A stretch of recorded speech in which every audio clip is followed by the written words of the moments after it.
Hello Year 6, this is lesson 6 on Monday the 8th of February, where you are going to be this week writing a letter in role. Now let me expand on that a little bit for you. You're going to be writing a letter in role as the man, and you're going to be writing back to your wife or family member who's back at home as you sit in the trenches after your comrade has died in your arms. Now, on Monday, you did quite a bit of research where you looked into World War I and what life was like in the trenches. So hopefully you've got quite a bit of background knowledge that you're going to be able to pull on now that's going to help you when you start to write your letter. Now, this morning, I'm going to talk through to several groups today. So I'm going to start off with the first group, and I'm going to talk to blue and green groups.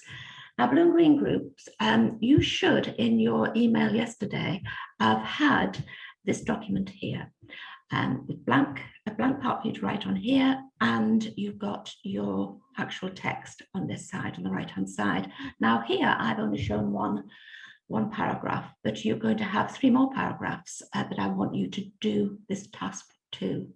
So you're going to look at the paragraphs one at a time and go through the process that I'm going to model with you now. You're going to think, what do you notice about this? And I want you to focus firstly on the vocabulary that shows affection and that shows suffering. Now, you might want to do what I've done here and create yourself a key. I've done pink for affection and blue for suffering. And that's what I'm going to do first. Then I'm going to move on and start to focus on the grammar. I might also make a few notes on the words that I've highlighted for affection and suffering, just to show why they show that. And then my final challenge to you would be to how could the waggle be improved? Now, what I've done, because I need quite a bit of space, is I have copied this across and made it bigger. And I'm going to take you through that now. So let's get rid of this. So first of all, I've highlighted dearest. Now, my dearest Mary. What I've done here is I've shown that Mary is important to me by highlighting dearest. So just rather than saying dear Mary, which really doesn't say anything, it's just polite to say dear Mary, I'm saying my dearest Mary. It shows that she's important to me. So then here I said, I hope you are well. That shows that I care for her. And also it feels like a lifetime. That shows that I'm missing her, because it feels like a lifetime since I laid eyes on you and felt your warmth. So they're the only things that I've picked out that really show affection in this particular paragraph. The rest of the things I've underlined are all to do with suffering.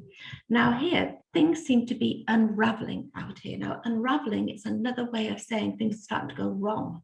And badly wrong. Things are starting to fall apart. So I think that if things are starting to fall apart, then there's certainly going to be suffering. So I'm thinking about my knowledge of the language that's being used and thinking, how is it related to suffering? And that's what I want you to do as well. So then the trenches we built have become sodden with rain. I don't say filled with rain or just wet from the rain. I say sodden, absolutely soaked through.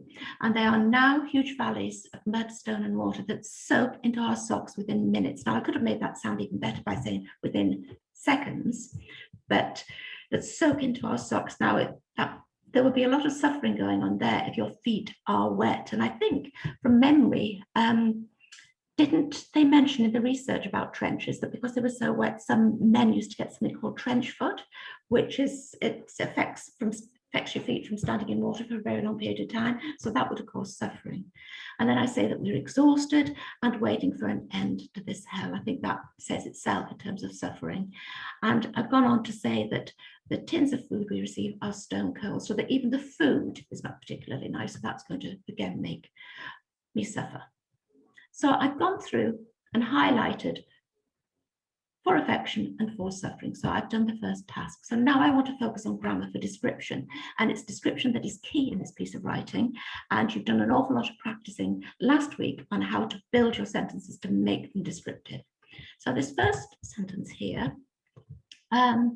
it feels like a lifetime since I laid eyes on you and felt your warmth. That's a complex sentence, and it's giving details of how I feel. It shows I miss her. Then let's have a look at this one. What have I got under here? This is a short sentence that shows I care. I hope you are well.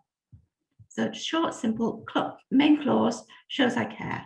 I've got a noun and I've got a verb in it. So then here, I pulled out this, let's pull this one here. This is a nice one here because it shows here that I long for a decent meal. Now, I put a colon here, and remember, if you use a colon, that's almost like an invisible because. You've got to explain what happens in that first main clause. So you're expanding with an explanation. I long for a decent meal because the tins of food we receive are stone cold, and we often have to eat them with our dirty fingers. So again, I've highlighted the fact that they've used a colon and why they've used it, which is really important, that I'd like you to do as well. Let's just move me out the way a little bit. And here, I've used precise word choice to convey the effect that the reader wanted to create. It infers that what was once organized is not. Now it's falling apart. And that indicates suffering. So blue and green groups. That's what I want you to do for every single paragraph that you've gone. So remember, vocabulary that shows A, affection, and B, suffering. Do yourself a little key like I have up here in the corner. Then I want you to focus on the grammar for description that I have used here. And then my challenge to you finally is, how could the waggle be improved? And give me an example. Tell me how. And then year 6, when you have done that, what I'd like you to do is go back through your waggle. Is there anything else that you feel you want to identify that you could possibly use in your letter when you write? Then when you've done that, year 6, if you're happy with it, you have now come to the end of this lesson. And please remember to send your completed annotated waggle back to your class teacher at the end.